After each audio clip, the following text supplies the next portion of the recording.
afternoon, Archbishop Garcera, Bishop Magaporo, and Bishop Alminaza, and Pater Luis Mapel, Philippines correspondent for Crux, The Tablet, and UCAN. During your plenary assembly, Borongan Bishop Crispin Marquez delivered a privileged speech calling on the CBCP to be more frugal and to be simpler in its conduct of its plenary assemblies, especially when you hold it in different provinces.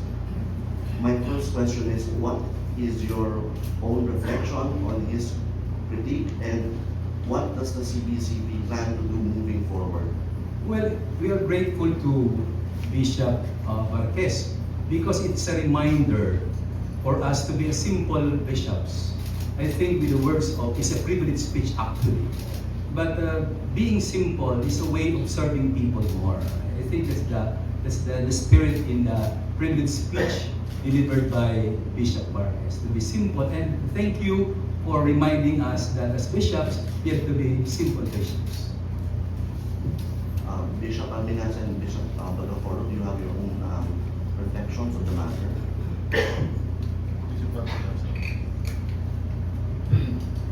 For me, it's a welcome thing. It's a timely reminder.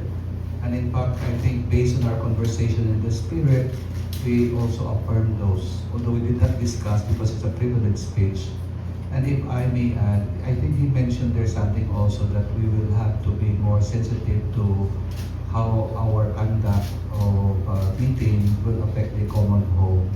So I noticed that it's the practice still, of using single-use plastic drinking water. So that is something that personally I take notice of, that maybe we could agree on finding other ways of avoiding use of single plastic, and also many other little things that we can do to really address the environmental problem. Ako ganun din. It's a welcome opportunity for others to be reminded yung privileged speech ni Bishop Marquez.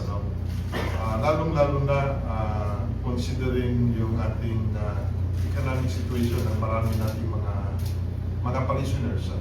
I think we have to be very serious with walking with our people. And at the same time also be aware and being conscious na we should not be too extravagant in holding our conferences.